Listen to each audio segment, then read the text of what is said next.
guys, a long time no see. I'm filming this on August the 1st, and I cannot believe it's August 1st. Like, where has the year gone? It has, I've blinked and it's like half over. Like, I'm dumbfounded by it. I can't believe before we know it, it's gonna be fall. Like, my mind is blown at that. Like, we're halfway through the year. Actually, probably more than halfway through the year. And it's been a year so far. Not a great one. To say that it started off good, and then it went south real fast. So, where do I begin? So first off, I want to thank all of you out there who have reached out to me over the past few months, just saying how much you miss my videos. You're hoping I'm okay, trying to check in with me. And I apologize if I haven't responded or, replied with details about things. It's just been a lot. So first off, I want to mention that I have been filming videos over the last few months. And I have a backlog of videos that I have filmed, but just didn't get around to actually editing and uploading. And, initially my plan was to upload everything in order of when I filmed it. But with what's transpired over the last 2 months, or almost 3 months at this point, I feel like I need to make this video and get this video out first. I am probably going to put out the video I filmed before this one first, and then this one will follow, just because I do touch upon a couple of things that I'm also going to talk about in this video on that previous video. And I filmed that like a month ago, I think it was now. Not really, I can't quite remember, but because like everything's a blur right now as to like dates and when things have happened and gone on. But I do have notes on my phone where I kept track of when things started and everything that's kind of been happening. And I was mainly doing that for my doctors, just so that I can keep them in the loop of like how long I've been dealing with certain things.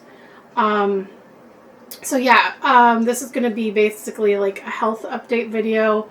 I know I haven't made any lupus type videos in years, and that's because I've basically been considered in remission for about 4 years now, maybe a little bit longer. I would say I was probably in remission around 2019, but wasn't clinically considered in remission until about 2020 or 2021, somewhere around there.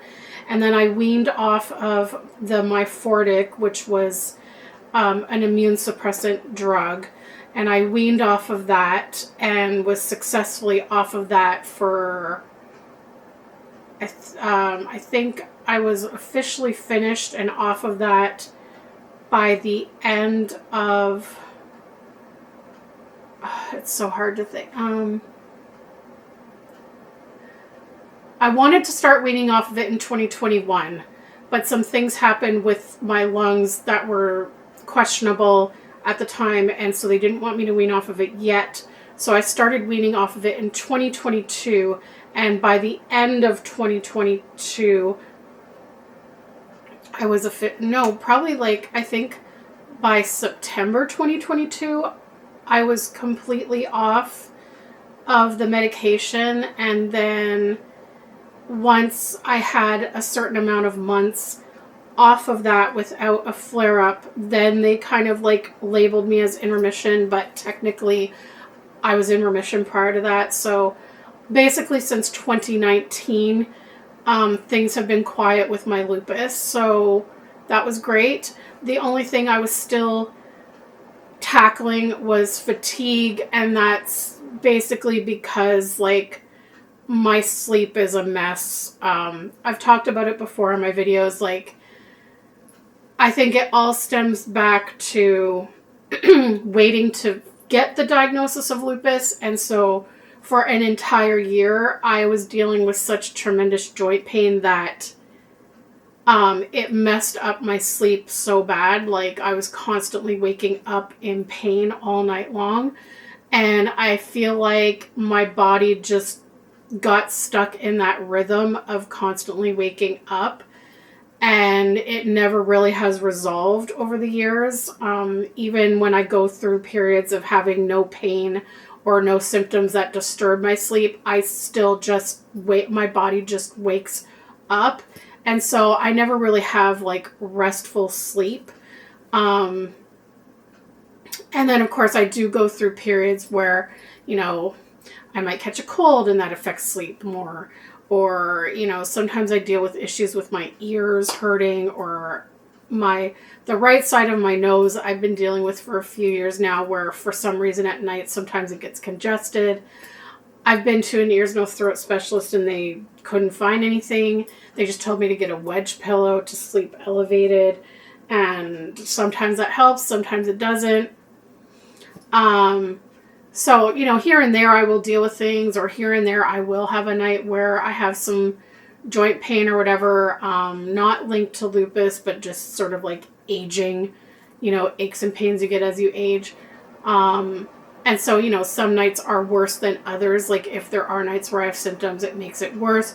But even when I don't have symptoms, I still don't sleep well. So energy levels, fatigue, that is something that is ongoing. I deal with no matter what, whether my lupus is quiet or not. But that was my only thing I was dealing with. I wasn't dealing with joint pain or anything like that. Everything's been good. So I'm getting ahead of myself now, but I guess I just wanted to give you that little back thing of why I haven't made any lupus videos, because there really hasn't been anything to discuss about it. So now here I am. Okay, so what's going on? Okay, so let's take it back to the beginning of the year. Things were good at the beginning of the year in terms of my health. As per usual, whether my lupus is active or not, I always am exhausted after December, because between trying to get out vlogs every day for Vlogmas, like filming, editing, uploading, and on top of all the stuff that comes with Christmas get-togethers, wrapping gifts, you know, all the stuff. It's always a very hectic and busy month. And so by the time December is over and Vlogmas is over, I'm kind of over filming videos. I just kind of want to take a break and relax. And I didn't even, you know, I was too tired to put away my decorations. I didn't put our decorations away until, like, I think it was either the end of February or the first week of March or something like that. And then of course I was dealing with issues with my camera, which you'll hear me mention in previous videos. My vlogging camera was like really dying. I actually did end up getting a new camera, which is what I'm filming this on. Yay. I can film indefinitely on this. I don't have to do 10-minute clips at a time. And there's a screen where I can actually see that I am in frame. But that's beside the point. So anyways, I got this camera actually right before, basically right when all this crap was starting with my health. And so it was kind of like, yay, I got a new camera, and now I'm not even going to use it right away. So anyways, I'm all over the place. But January, I was just taking time to relax. I was, you know, just enjoying my decorations to myself, watching some movies, just taking it easy, trying to relax from all the, you know, I was exhausted.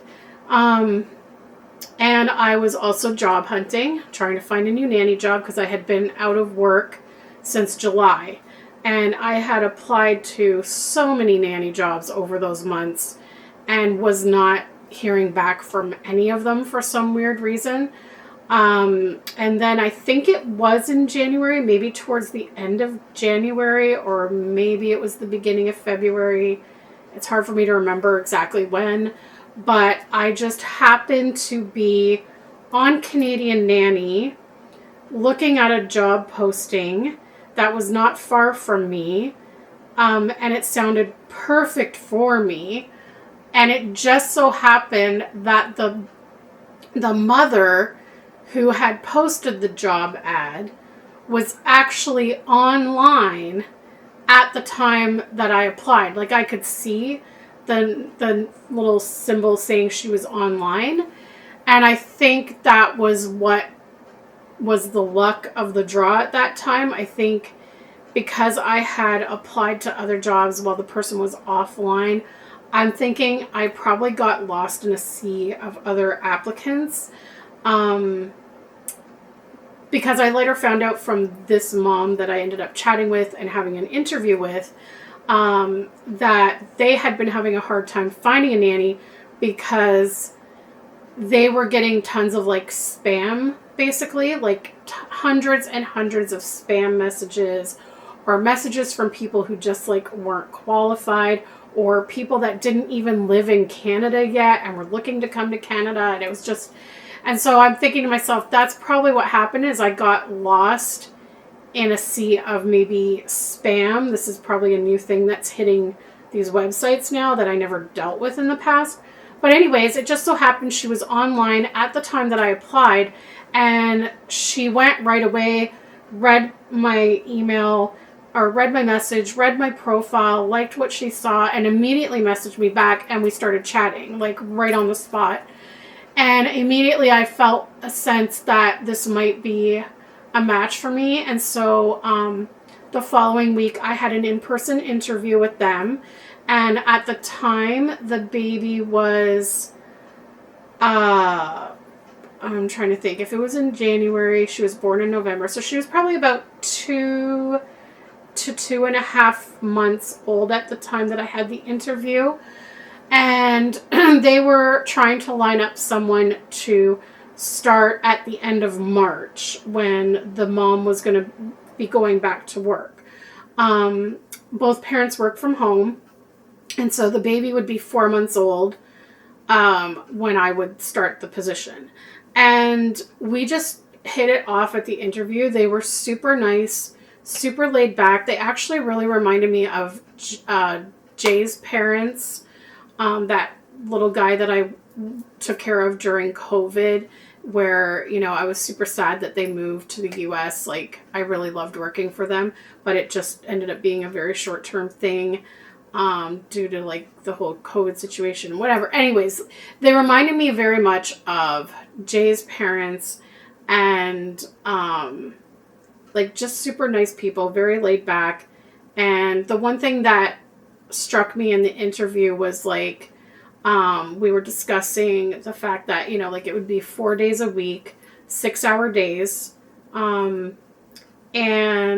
that we were we were discussing the fact that, would I have, like, I was asking them, I guess, would I have flexibility to switch days? Like, let's say if I had like a doctor's appointment, that fell on like a work day, could I just, instead of taking the day off, just switch to work to a Friday instead?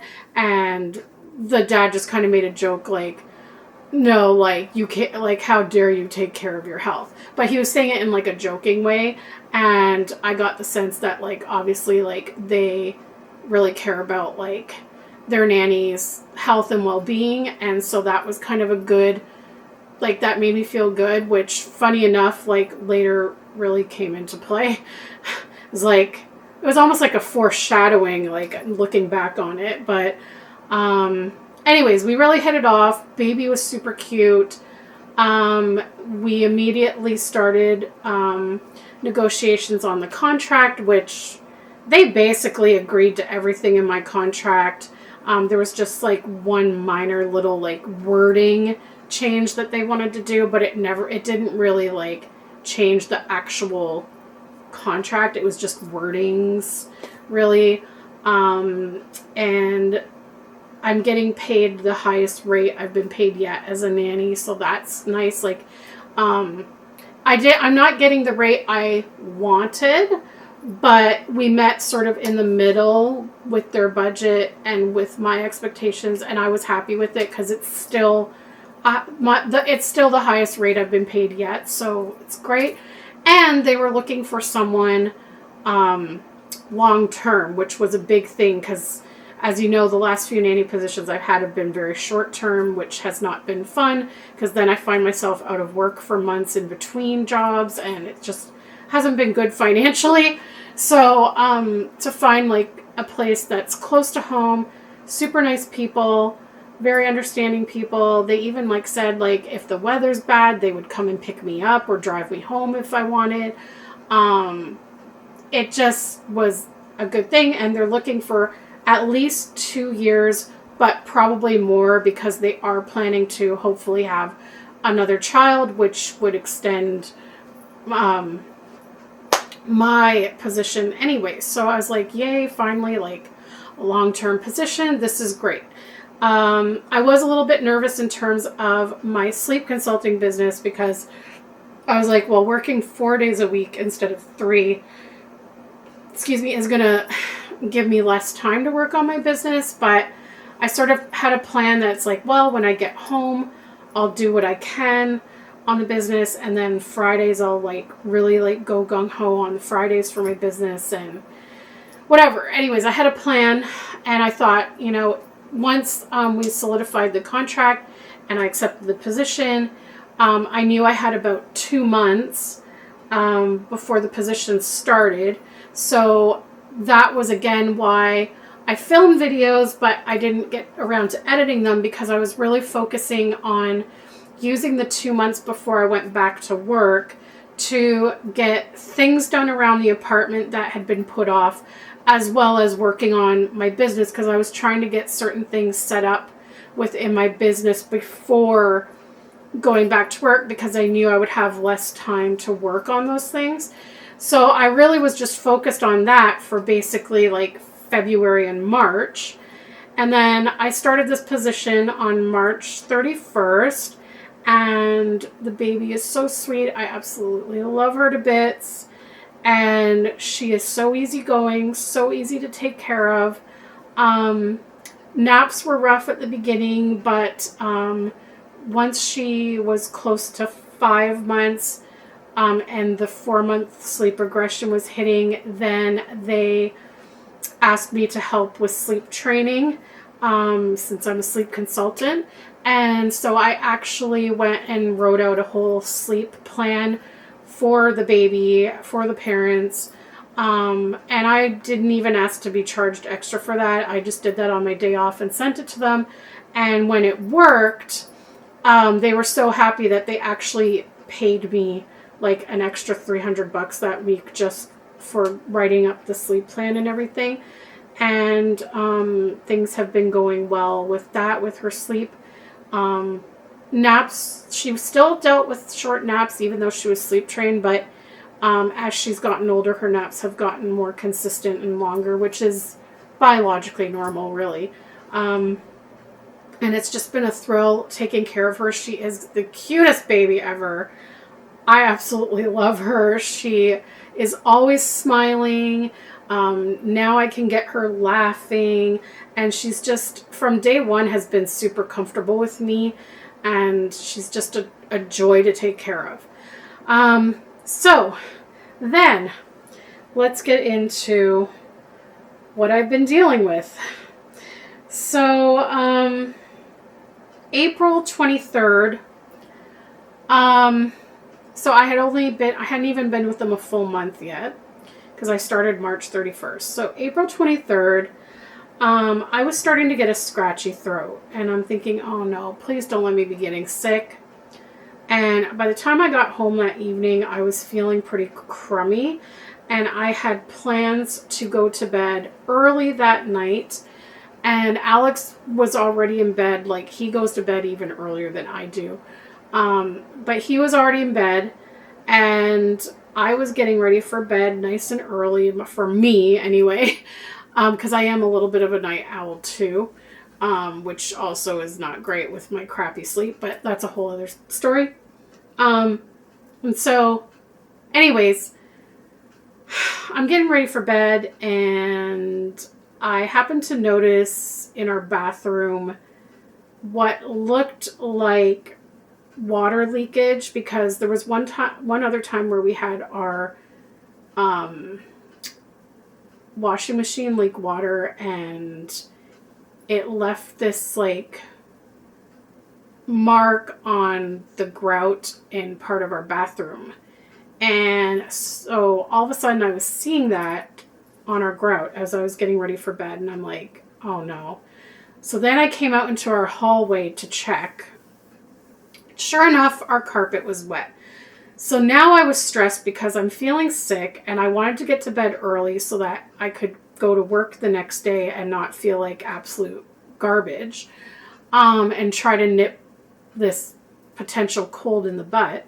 And so now here I am. I'm like, great, now we have to figure out what's leaking, stop the leaking, clean up this mess. We're going to have to pull out the bookshelf to make sure there's no water under the bookshelf. And that meant clearing off the entire bookshelf so that we could actually move it. And I'm just like, this is great. So I woke up Alex. We got the bookshelf moved. Thankfully, we only had to move one and not both. And once we had done all that, Alex was just like, go to bed, let me handle this. You're not feeling well, go to bed. But still, by the time we had done all that, it was already past midnight. And I was so stressed that I couldn't fall asleep until like, I think I didn't fall asleep till like 2 o'clock in the morning. And I was like, and even that like I slept horribly the remainder of the night, because then I was stressing about, I have to get up for work and I'm going to be tired and blah, blah, blah. And I just barely slept. And so reluctantly, I ended up calling out of work that day. I just explained to them what had happened, that I felt like I was coming down with a cold. And on top of that, we had this leak that happened, and I had barely slept. And they felt bad, and they were like, don't worry about it. You know, and I said also, like, if I'm coming down with something, like, I also don't want to get the baby sick. And they were like, definitely, you know, like, whatever. So I stayed home that day, and I also stayed home the following day because my throat was still kind of scratchy. But then by like the third day, which was my usual day off anyway, I was fine. And so hindsight's 2020. I kind of wish I hadn't have taken those 2 days off because of what transpired a few weeks later. So, at the beginning of the year, my jaw was starting to bother me a lot, and I went to see my jaw specialist and was put on the list to get the jaw injections done again. And they actually called me like my second week of work with an appointment for, I think it was May the 15th. And so after I called out for 2 days, my jaw was feeling better at that point, and I thought, I just took 2 days off of work. I don't want to have to take more time off in a couple of weeks for this jaw surgery.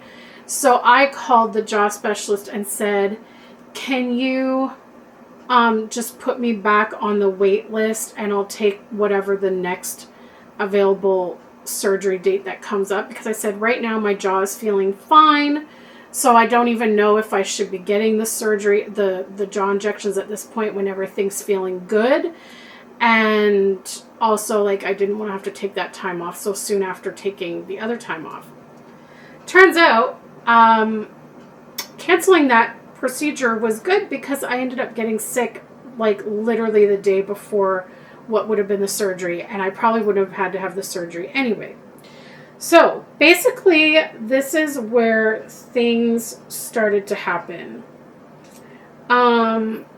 So I'm going to first mention this part because it will sort of probably play into what transpired after. So May 2nd, I had a dentist appointment, just your regular old tooth cleaning dental appointment. And the dentist mentioned that my gums looked a little bit inflamed, which is not usual for me. Thought that was a little weird because I didn't change anything about what I was doing. I always, brush my teeth and, whatever. And so that was kind of weird. And hindsight makes me wonder if something was already brewing at that point, and we'll get into why I'm wondering about that once we get forward. So that was May 2nd. May 14th at work, I started to get a really sore throat. It was getting hard to swallow. It was very sore. By the time I got home from work that evening, I felt like absolute crap. And right after dinner, or actually before dinner, when I got home, I immediately laid down on the couch. I felt so fatigued. My throat was so sore that I could barely swallow. And I laid down on the couch and I started to get body aches, body chills. I was freezing. I had Alex put the heat on to like 24 degrees Celsius. And I had two thick blankets on me, and I was still freezing. Finally, after a couple of hours, I warmed up to where then I was like boiling and sweating, and kicked off all the blankets, turned off the heat, and we ate dinner kind of late. And I just was not feeling well at all. And I was like, oh God, I really don't want to have to call in sick again tomorrow. I really don't want to. So the next morning, I kind of wished I had just called out that night for the next day, but I felt a little bit better in the morning, but I still had a very, very sore throat to where it was very painful to swallow. But I went to work, and I really wish I hadn't done that, because then, I'm exposing the baby to whatever. But I just didn't want to miss another day of work because I hadn't been working for them that long. So I went in, and the first hour I was taking care of the baby. Then it was her nap time. So when she went down for nap, I'm sitting there, and I started to get the chills again. Really, really bad chills. I started to feel nauseous as well, and just weak and fatigued, and the throat was so bad that to swallow was horrible. And so immediately in my mind, I thought, I think I have strep throat. Because back when I used to take care of Margaret and Annie, there was 2 years in a row that I got strep throat, and all of the symptoms I was experiencing felt exactly like when I had strep throat. So I texted the mom. She was in her workspace, whatever. I didn't want to go and bother her. But I texted her, told her how I was feeling, and I just said, I have a feeling that I might have strep throat. Is it possible for me to leave early today so that I can see if I can get in to see my doctor and get a test to see if I have strep throat? And she was super understanding. She's like, oh my gosh, I'm so sorry you're feeling sick. Yes, don't worry about it. I'm good. You could head out anytime. So I immediately got on the phone, and thank God I managed to get through to someone at my doctor's office, and they were able to fit me in about an hour later. So I hopped in an Uber. I went over to my doctor. He did the strep test, but he didn't have the rapid kind, so I would have to wait a couple of days for the results. But in the meantime, he prescribed a gargle to try and help with the pain. Those things don't really work that well, but whatever. I filled it, and so that was the Thursday, and on the Saturday morning, I was not feeling any better. The throat pain was so intense now that my whole head hurt. I had a massive headache. I had jaw pain. ear pain, throat pain. I just felt like absolute garbage. And I just said to Alex, let's just go to the walk-in. I called the walk-in clinic first thing to ask if my doctor was actually going to be in that day, because the doctors there rotate week to week. And it turned out my actual doctor was going to be in at 11 a.m.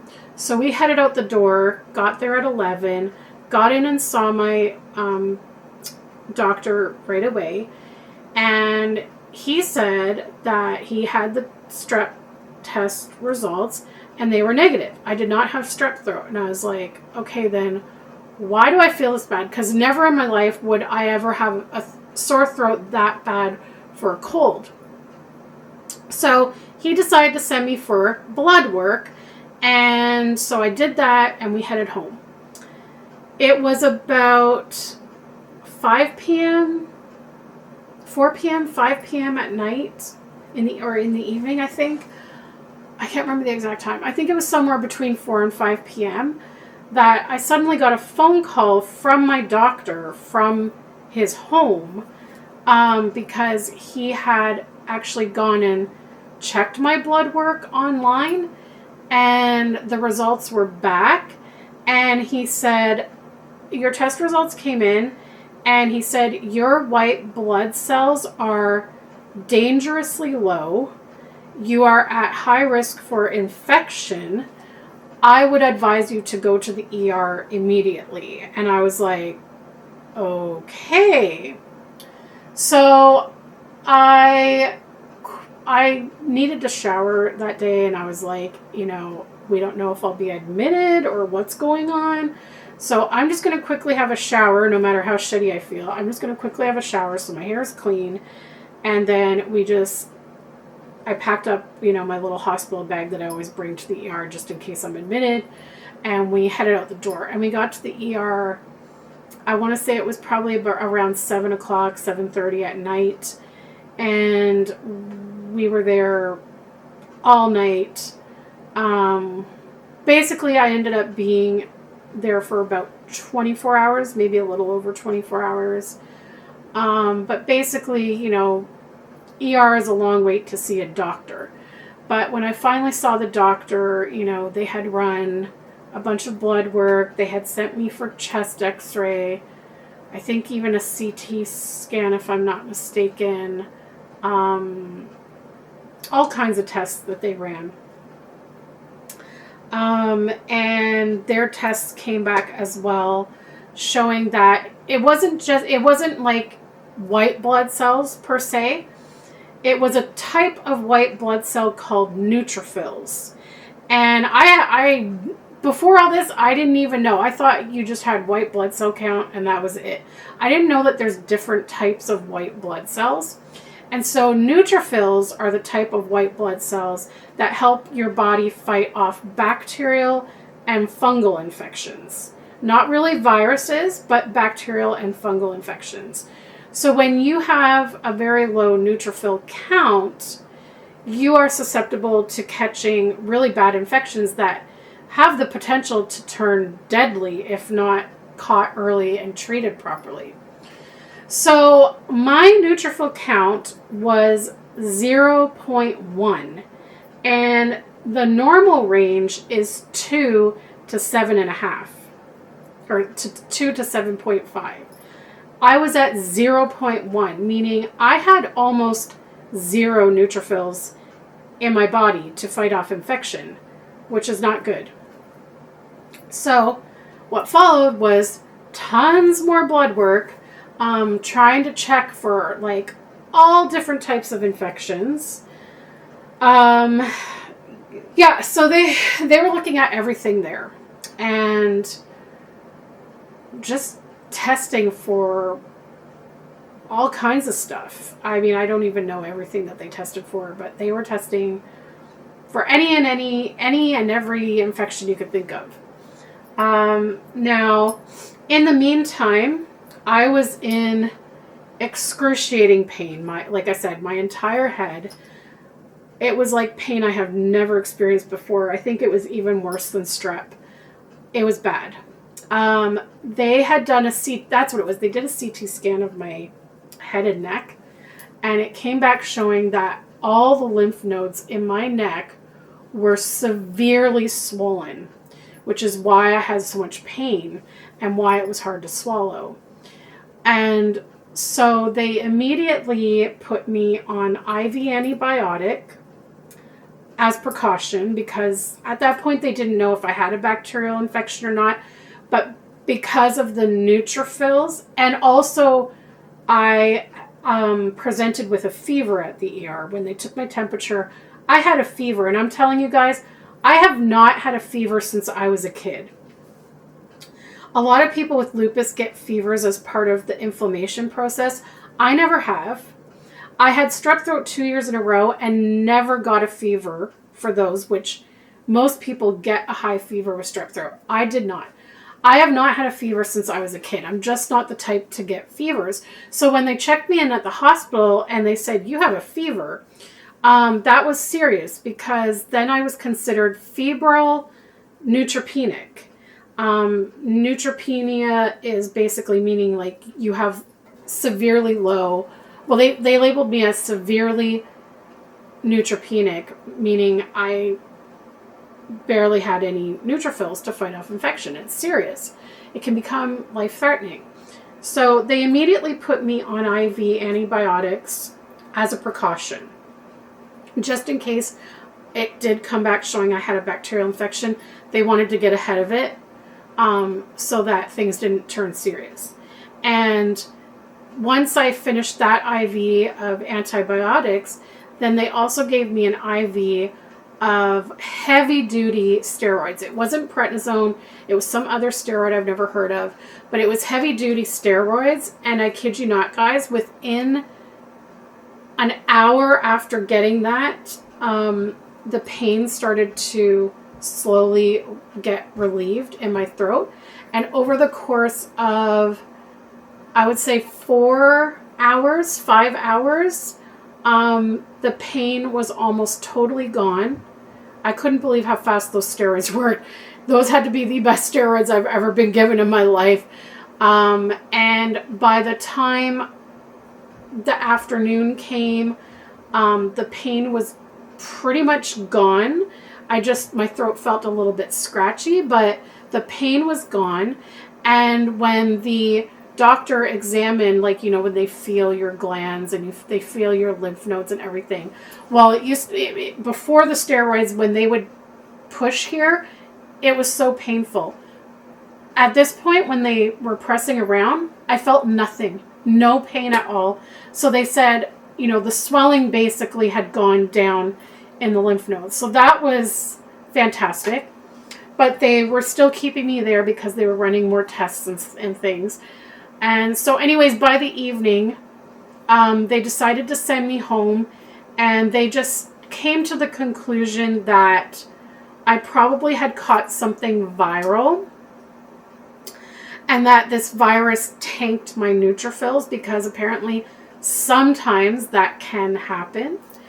And they said your neutrophil count should slowly replenish as you recover from whatever this virus is. But in the meantime, there was some tests that they had ran that were going to take a bit longer to come back with results. So they scheduled me a follow-up phone appointment a week later to go over the test results. And they also wanted me to get blood work the day before my phone appointment so that they could double check my neutrophils. So I had the phone appointment. I went home and I recovered nicely. The throat pain stayed away. I felt fine. I went back to work, no problem. And so, well, actually, it turned out that it fell in that we decided to, between me and the family, we decided to, because I think, if I'm not mistaken, it was a long weekend, the weekend that we went. We went on the Saturday to the ER. I came home Sunday evening. Monday was a holiday. So I technically had 3 days of work that week. And with the family, we decided just because we didn't know what I had at that point, for me to just stay home the rest of the week. And then the following week, they were going on a trip. So it gave me time to recover and not expose the baby and all that. So then I had my follow-up appointment the week after, the week after I got back from the ER. And I had done my blood work. And so on that appointment, she said my neutrophils were 1.8, which was close to normal. So she felt like I was getting better. And she said that the test results showed that I had mono. I had Epstein-Barr virus. And I was like, what? Like, I was shocked because I'm like, how would I have caught mono?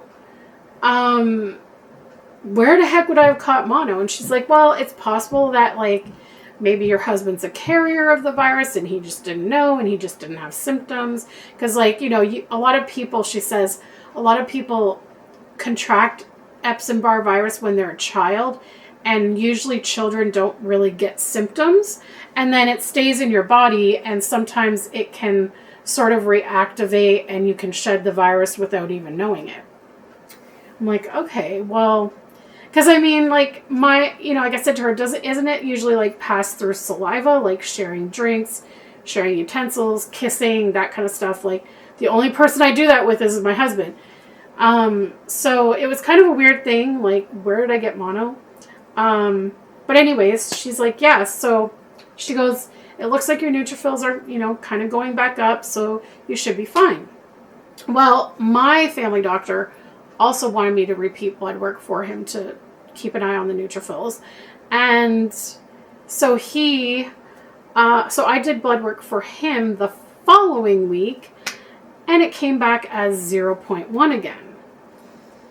And I kept going periodically to test the neutrophils, and they kept coming back 0.1, 0.1, 0.1, which was super bizarre.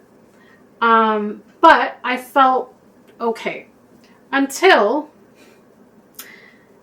June 7th. June 7th, I started to experience congestion. Now, like I mentioned, I've sort of dealt with stuff with my right sinus, sometimes getting stuffy at night here and there, and it's been annoying, but it hasn't been like so blocked that I can't breathe at night. It's just a little stuffy. It's like an annoyance more than anything, but I can usually sleep through it. And if it gets to the point where it is bothering my sleep, then I'll like use a decongestant spray and it'll kind of clear it up for a couple days and I'll be okay, whatever. Anyways, this time, I did that. I tried using the decongestant spray and it didn't really work that well, which is kind of weird. It helped for a little bit, but it didn't last the 12 hours like it usually does. And I was like, that's kind of weird. And then as the days progressed, the congestion started to get worse and worse. And it got to the point where I could not sleep. I couldn't sleep. I was trying to sleep on the couch so that it could be elevated as much as possible, hoping that it would help me breathe, but it didn't. It just kept getting worse and worse. And at the same time, the same day that the congestion started, I was itching here on my neck, and when I went to scratch it, there was like a big bump there, like a really big bump. And I thought, that's weird. I wonder if I got like bit or something. I don't remember looking to see what it looked like at that time, but I had obviously scratched it. And within a couple of days, it became really red. The redness started spreading and it started to look infected. It was like really bad. And I'm like, what is going on? So, finally, so that was June 7th. And so finally on June the 12th, I went to my family doctor because I was like, this is ridiculous. I'm barely getting any sleep. Some nights I was getting 0 sleep. Some nights I was getting 1 to 2 hours of sleep, maybe 3 to 4 hours of sleep if I was lucky. But I was going to work like exhausted every day, trying to breathe. I was so congested. It was so bad. I've never experienced anything like it before. the congestion was beyond anything that I've had with like a common cold or anything like that. It was horrible, absolutely horrible. And I couldn't breathe. And I thought I must have a sinus infection, like something is going on here.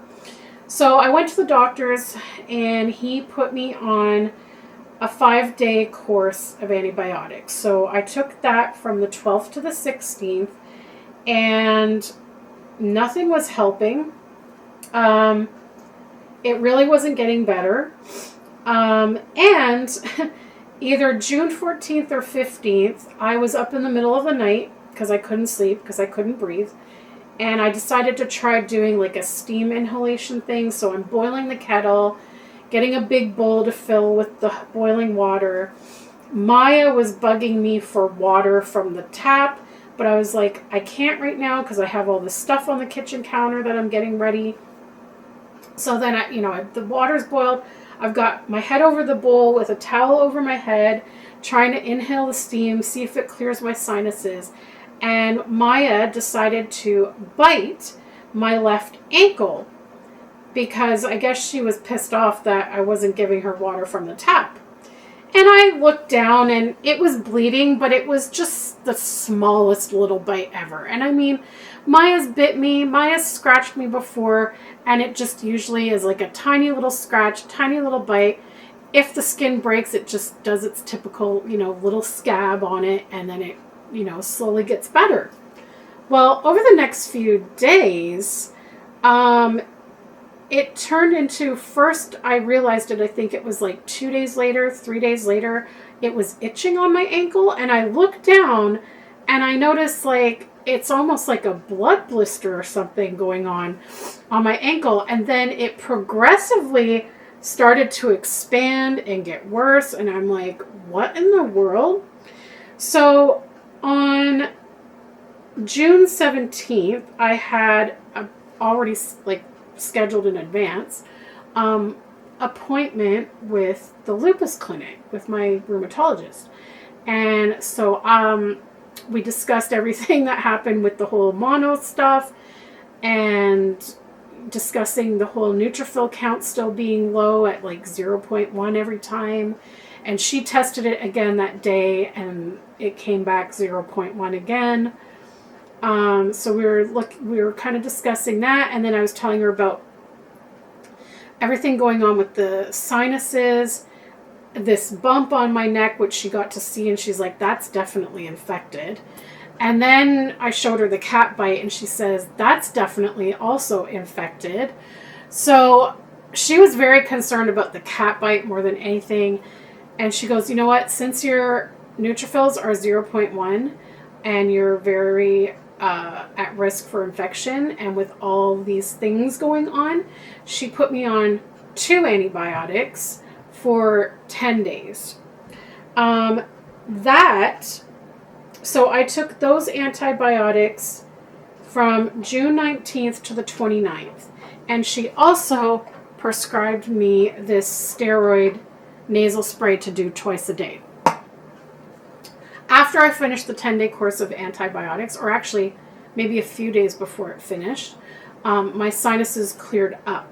I could breathe better, and everything that had been plugged up in there loosened up, and I was able to actually get the stuff out, blow my nose and get a bunch of stuff out. So I was starting to feel better in that aspect. And I had been keeping the bite and the bump covered with a Band-Aid and putting antibiotic ointment on it every day.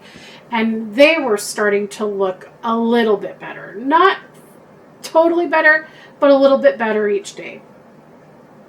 So on the 8th day of taking those 2 antibiotics, I started to break out in a rash, mostly on my arms, but a little bit on my chest, stomach, legs. And I thought, great, I'm allergic to one of these antibiotics, but since I'm taking 2 at the same time, how do we know which one I'm allergic to? Because I am allergic to all types of penicillin. I'm allergic to clindamycin. I'm allergic to Cefrizil, which is another type of antibiotic. Like, I have a lot of allergies to antibiotics. So I'm like, great, now I'm allergic to another one, but we won't know which one. So my family doctor was like, well, you know, once you're better, once everything's good, we can send you for allergy testing to figure out, like, which one. So anyways, I took Benadryl. I still went ahead and finished the course of antibiotics because I wanted to get this sinus stuff cleared up. I just kept taking, like, allergy medication, and the rash never got super, super bad. So then, from June 26th to July 5th, my sinuses were clear. Everything was good. Everything was going fine. July the 5th, the congestion started to come back. At first, it was just happening a little bit at night, and then each day it gradually got worse until by July 10th, it was actually worse than it had ever been.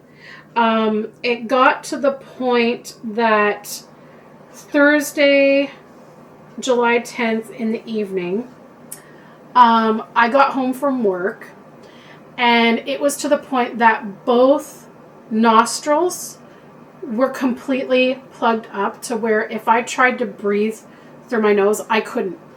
No air was going in. It felt like there was a wall blocking any air from getting in. It felt like I was suffocating. I had no choice but to breathe through my mouth. Like, I could not breathe through my nose at all. It felt suffocating. And I ended up having a complete mental breakdown here in my apartment. I was bawling my eyes out because I was like, nothing is getting better. What is going on with me? And I still had been, you know, periodically testing the neutrophils. They were still 0.1. I'm like, what is happening here? So I was just beside myself. And anyways, that night, which was July the 10th, I did not sleep at all into, you know, July 11th, which was like a Friday morning. I could not sleep at all. And now my nose was at the point to where the only way I could semi-clear my nose and be able to breathe at least somewhat normally is if I was walking around my apartment. If I was standing up or walking around, that's the only way I could clear my sinuses. As soon as I would sit here on the couch to, like, watch TV or something, immediately everything would block back up and I couldn't breathe. It was terrifying. I've never felt anything like this. And I was beside myself. And again, like, early the Friday morning, I ended up having another mental breakdown. It was like 4 a.m. I started bawling. It woke up Alex, and he came out, and I'm like, I cannot sleep. I need sleep. I was so exhausted at that point because it had been, gosh, like, what, 2 weeks, 3 weeks of, like, barely any sleep at that point. And I wasn't getting any relief. Things were getting worse. And I just was beside myself. And also, I just wanted to say, during all this time, because I knew that my neutrophils were 0.1 and I was at risk of catching infections, I was scared to leave my house. And it got to the point that I didn't want to take the bus to work. So I was taking Uber to and from work, which got very expensive, because I was trying to limit exposure and everything. And this is just no way to live. Sorry, my battery was dying. I think I might make this a 2-part video because I know this is probably already at an hour now. So I think I'm going to pause here because this is now where we're going to get into the really crazy stuff of what happened next, and basically, like, the nitty-gritty of what I've been going through the last few weeks. So let's pause here, and we'll pick up in the next video with basically what happened starting in July. All right, guys. So thanks for joining me on part 1 of this story. And if you stuck around for the whole hour, thank you for listening. And stand by for part 2.